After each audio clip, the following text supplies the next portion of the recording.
fakta dan sejarah asal-usul Wali Songo dalam menyebarkan Islam di Nusantara. Silahkan untuk disimak sampai selesai untuk pembahasan kali ini, supaya bisa bijak dalam menyikapinya. Wali Songo adalah tokoh Islam yang dihormati di Indonesia, khususnya di Pulau Jawa, karena peran historis mereka dalam penyebaran agama Islam di Indonesia. Wali Songo berasal dari kata wali, yaitu orang yang dipercaya atau orang yang ditugaskan. Sedangkan kata Songo dalam bahasa Jawa yang berarti nomor 9. Dengan demikian, istilah ini sering diterjemahkan sebagai 9 wali. Setiap anggota Wali Songo saling dikaitkan dengan gelar Sunan dalam bahasa Jawa. Konteks ini yang berarti terhormat. Sebagian besar wali juga dijuluki Raden selama mereka hidup, karena mereka berketurunan ningrat. Makam para wali dihormati oleh masyarakat Jawa sebagai lokasi ziarah di Jawa, sebagai bentuk rasa syukur dan untuk berterima kasih atas manfaat dan syafaat yang mereka amalkan pada masa hidupnya. Ada beberapa pendapat mengenai arti Wali Songo. Yang pertama adalah wali yang 9, yang menandakan jumlah wali yang berjumlah 9. Pendapat lain menyebutkan bahwa kata Songo berasal dari kata sana, dalam bahasa Arab berarti mulia. Pendapat lainnya juga menyebut kata sana berasal dari bahasa Jawa, yang berarti tempat. Ada juga pendapat lain yang mengatakan bahwa Wali Songo adalah sebuah majelis dakwah yang pertama kali didirikan oleh Sunan Gresik atau Maulana Malik Ibrahim pada tahun 1404 Masehi atau tahun 808 Hijriah. Para Wali Songo adalah pembaharu masyarakat pada masanya. Pengaruh mereka terasakan dalam beragam bentuk manifestasi peradaban baru masyarakat Jawa, mulai dari kesehatan, bercocok tanam, perniagaan, kebudayaan, kesenian, kemasyarakatan, hingga kepemerintahan. Konsep Wali Songo atau Wali 9 dalam kosmologi Islam, sumber utamanya dapat dilacak pada konsep kewalian yang secara umum oleh kalangan penganut Sufisme, yang diyakini meliputi 9 tingkat kewalian. Syekh Al-Akbar Muhyiddin Ibnu Arabi atau Ibnu Arabi dalam kitab Futuhat Al-Makkiyah memaparkan tentang 9 tingkat kewalian dengan tugas masing-masing sesuai kewilayahan. Kesembilan tingkat kewalian itu antara lain: 1. Wali Aktab atau Wali Kutub, yaitu pemimpin dan penguasa para wali di seluruh alam semesta. 2. Wali Aimah, yaitu pembantu Wali Aktab dan menggantikan kedudukannya jika wafat. 3. Wali Autad, yaitu wali penjaga 4 penjuru mata angin. 4. Wali Abdal, yaitu wali penjaga 7 musim. 5. Wali Nukaba, yaitu wali penjaga hukum syariat. 6. Wali Nujaba, yang setiap masa berjumlah 8 orang. 7. Wali Hawariun, yaitu wali pembela kebenaran agama, baik pembelaan dalam bentuk argumentasi maupun senjata. 8. Wali Rajabiun, yaitu wali yang karomahnya muncul setiap bulan Rajab. Dan yang ke-9, Wali Hatam, yaitu wali yang menguasai dan mengurus wilayah kekuasaan umat Islam. Lalu dari mana asal-usul para Wali Songo tersebut? Dan pada umumnya terdapat 9 nama yang dikenal sebagai anggota Wali Songo yang paling terkenal, yaitu: yang pertama, Sunan Gresik atau Maulana Malik Ibrahim. Maulana Malik Ibrahim adalah keturunan ke-22 dari Nabi Muhammad. Ia disebut juga Sunan Gresik atau Sunan Tandes atau Mursid Akbar Thorikot Wali Songo. Nasab Maulana Malik Ibrahim menurut catatan dari As-Sayyid Bahruddin Ba'alawi Al-Husaini, yang kumpulan catatannya kemudian dibukukan dalam ensiklopedi Nasab Ahlul Bait yang terdiri dari beberapa jilid. Dan berikut ini nasab dari Sunan Gresik: As-Sayyid Maulana Malik Ibrahim bin As-Sayyid Barakat Zainal Alam bin As-Sayyid Husain Jamaluddin bin As-Sayyid Ahmad Jalaluddin bin As-Sayyid Abdullah bin As-Sayyid Abdul Malik Asmat Han bin As-Sayyid Alwi Amil Faqih bin As-Sayyid Muhammad Shohib Mirbat bin As-Sayyid Ali Halikosam bin As-Sayyid Alwi bin As-Sayyid Muhammad bin As-Sayyid Alwi bin As-Sayyid Ubaidillah bin Al-Imam Ahmad Al-Muhajir bin Al-Imam Isa bin Al-Imam Muhammad bin Al-Imam Ali Al-Uraidi bin Al-Imam Ja'far Shodik bin Al-Imam Muhammad Al-Bakir bin Al-Imam Ali Zainal Abidin bin Al-Imam Al-Husain bin Sayyidah Fatimah Hazaro binti Rasulullah. Ia diperkirakan lahir di Samarkand di Asia Tengah pada paruh awal abad ke-14. Babat Tanah Jawi versi Meinsma menyebutnya Asmarakondi, mengikuti pengucapan lidah orang Jawa terhadap As-Samarkandi. Dalam cerita rakyat, ada yang memanggilnya kakek bantal. Maulana Malik Ibrahim memiliki 3 istri. Istri pertama yaitu Siti Fatimah binti Ali Nurul Alam Maulana Israel, Raja Campa dinasti Asmat Han I, dan memiliki 2 anak, bernama Maulana Mokfaroh dan Syarifah Sarah. Istri kedua, Siti Maryam binti Syekh Subakir, dan memiliki 4 anak, yaitu Abdullah, Ibrahim, Abdul Ghafur, dan Ahmad. Dan istri yang ketiga yaitu Wan Jamilah binti Ibrahim Zainuddin Al-Akbar Asmarakondi, dan memiliki 2 anak yaitu Abbas dan Yusuf. Maulana Malik Ibrahim umumnya dianggap sebagai wali pertama yang mendakwahkan Islam di Jawa. Ia mengajarkan cara-cara baru bercocok tanam dan banyak merangkul rakyat kebanyakan, yaitu golongan masyarakat Jawa yang tersisihkan akhir kekuasaan Majapahit. Malik Ibrahim berusaha menarik hati masyarakat yang tengah dilanda krisis ekonomi dan perang saudara. Ia membangun pondokan tempat belajar agama di lereng Gresik. Ia juga membangun masjid sebagai tempat peribadatan pertama di tanah Jawa, yang sampai sekarang masjid tersebut menjadi Masjid Jami, Gresik. Pada tahun 1419, Malik Ibrahim wafat. Makamnya terdapat di Desa Gapura-Wetan, Gresik, Jawa Timur.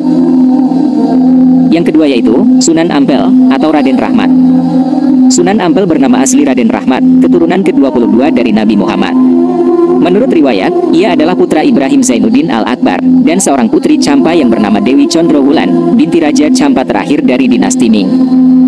Nasab Sunan Ampel yaitu Sunan Ampel bin Said Ibrahim Zainuddin Al-Akbar, bin Said Jamaluddin Al-Husain, bin Said Ahmad Jalaluddin, bin Said Abdullah, bin Said Abdul Malik Asmathan, bin Said Alwi Amil Faqih, bin Said Muhammad Syahid Mirbat, bin Said Ali Kholi Kosam, bin Said Alwi, bin Said Muhammad, bin Said Alwi, bin Said Ubaidillah, bin Said Ahmad Al-Muhajir, bin Said Isa, bin Said Muhammad, bin Said Ali Al-Uraidi, bin Imam Ja'far Shodiq, bin Imam Muhammad Al-Bakir, bin Imam Ali Zainal Abidin, bin Imam Al-Husain, bin Sayyidah Fatimah Az-Zahra, binti Rasulullah.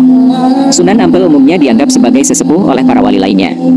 Pesantrennya bertempat di Ampel Denta, Surabaya, dan merupakan salah satu pusat penyebaran agama Islam tertua di Jawa. Ia menikah dengan Dewi Condrowati yang bergelar Nyai Ageng Manila, putri Adipati Tuban, bernama Arya Teja, dan menikah juga dengan Dewi Karimah binti Ki Kembang Kuning. Pernikahan Sunan Ampel dengan Dewi Condrowati alias Nyai Ageng Manila binti Arya Teja berputra Sunan Bonang, Siti Syariah, Sunan Derajat, Sunan Sedayu, Siti Mutmainah, dan Siti Hafsah. Pernikahan Sunan Ampel dengan Dewi Karimah binti Ki Kembang Kuning berputra Dewi Murtasiah, Ashikoh, Raden Husamuddin, atau Sunan Lamongan, Raden Zainal Abidin, atau Sunan Demak, Pangeran Tumapel, dan Raden Fakih, atau Sunan Ampel II. Makam Sunan Ampel terletak di dekat Masjid Ampel, Surabaya.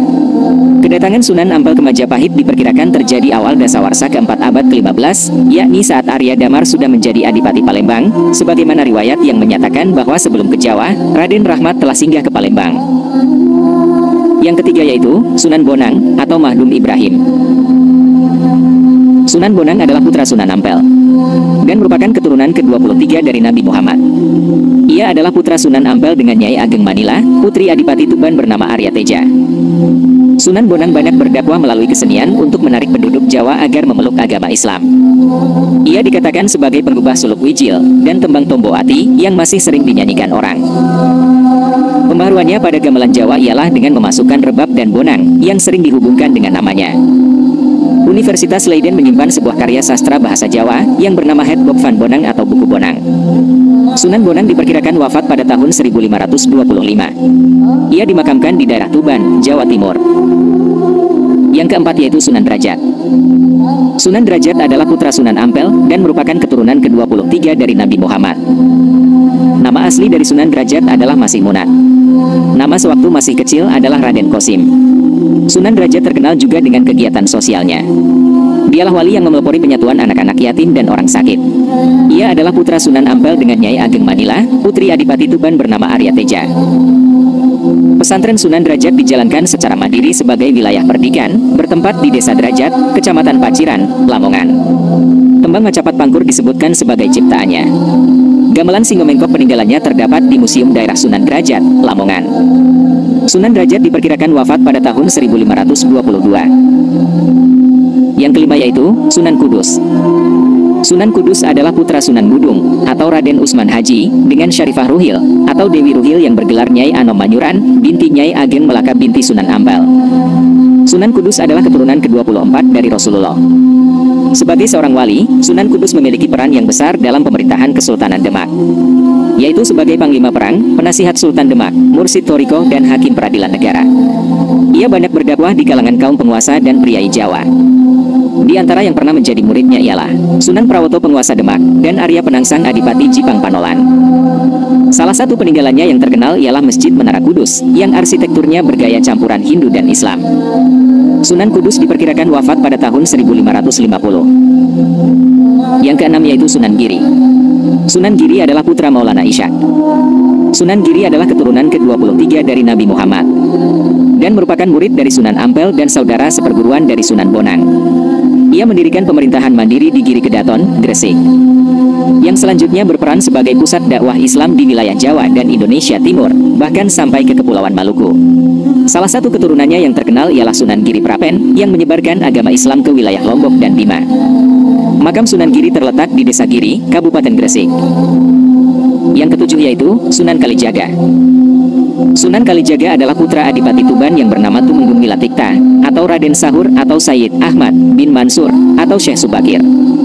Ia adalah murid Sunan Bonang. Sunan Kalijaga menggunakan kesenian dan kebudayaan sebagai sarana untuk berdakwah, antara lain kesenian wayang kulit dan tembang suluk. Tembang suluk lir-ilir dan gundul-gundul pacul umumnya dianggap sebagai hasil karyanya. Dalam satu riwayat, Sunan Kalijaga disebutkan menikah dengan Dewi Saroh binti Maulana Ishak, menikahi juga Syarifah Zainab binti Syekh Siti Jenar, dan Ratu Kano Kediri binti Raja Kediri. Yang kedelapan yaitu Sunan Muria, atau Raden Umar Said. Sunan Muria atau Raden Umar Said adalah putra Sunan Kalijaga. Ia adalah putra dari Sunan Kalijaga dari istrinya yang bernama Dewi Saroh binti Maulana Ishak. Sunan Muria menikah dengan Dewi Sujinah, putri Sunan Mudung. Jadi Sunan Muria adalah adik ipar dari Sunan Kudus. Dan yang kesembilan yaitu Sunan Gunung Jati, atau Syarif Hidayatullah.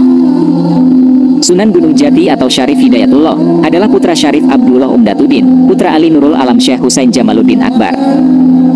Dari pihak ibu, ia masih keturunan keraton Pajajaran melalui Nyai Rara Santang, yaitu anak dari Sri Baduga Maharaja. Sunan Gunung Jati mengembangkan Cirebon sebagai pusat dakwah dan pemerintahannya, yang sesudahnya kemudian menjadi Kesultanan Cirebon. Putranya yang bernama Maulana Hasanuddin juga berhasil mengembangkan kekuasaan dan menyebarkan agama Islam di Banten. Sebelum kedatangan atau Wali Songo yang sudah admin bahas berdakwah di Nusantara ini, ada juga Wali Songo dari zaman sebelumnya yang sudah terlebih dahulu menyebarkan agama Islam di Nusantara, di antaranya seperti Syekh Jumadil Kubro. Syekh Jumadil Kubro adalah bernama asli Maulana Ahmad Jumadil Kubro atau Husain Jamaluddin Al-Akbar bin Ahmad Jalaluddin. Syekh Jumadil Kubro adalah putra Husain Jamaluddin dari istrinya yang bernama Putri Selindung Bulan, yaitu Putri Kelantan Tua. Tokoh ini sering disebutkan dalam berbagai babat dan cerita rakyat sebagai salah seorang pelopor penyebaran Islam di tanah Jawa. Makamnya terdapat di beberapa tempat yaitu di Semarang, Trowulan, atau di Desa Turgo, dekat Pelawangan, Yogyakarta. Selain Syekh Jumadil Kubro ada juga Syekh Datuk Kahfi yang juga ikut menyebarkan agama Islam di Nusantara dari periode Wali Songo sebelumnya. Syekh Datuk Kahfi merupakan guru dari Pangeran Walang Sungsang dan Nyai Rara Santang, yaitu putra dan putri dari Sri Baduga Maharaja Prabu Siliwangi. Syekh Datuk Kahfi wafat dan dimakamkan di Gunung Jati, bersamaan dengan makam Syarif Hidayatullah, Pangeran Pasarean, dan Raja-Raja Kesultanan Cirebon lainnya. Selain Syekh Jumadil Kubro dan juga Syekh Datuk Kahfi, ada juga Syekh Nurjati. Syekh Nurjati adalah tokoh utama penyebar agama Islam yang pertama di Cirebon. Tokoh yang lain adalah Maulana Maghribi, Pangeran Mahdum, Maulana Pangeran Panjunan, Maulana Pangeran Kejaksan, Maulana Syekh Bantah, Syekh Majagung, Maulana Syekh Lemah Abang, Mbahku Cirebon, atau Pangeran Cakrabuana, dan Syarif Hidayatullah. Walaupun masih ada pendapat yang menyebut Wali Songo adalah keturunan Samarkand, Asia Tengah, Champa atau tempat lainnya, namun tampaknya tempat-tempat tersebut lebih merupakan jalur penyebaran para mubalik. Beberapa argumentasi yang diberikan oleh Muhammad Al-Bakir dalam bukunya Thorikoh Menuju Kebahagiaan mendukung bahwa Wali Songo adalah keturunan Hadramaut, Yaman.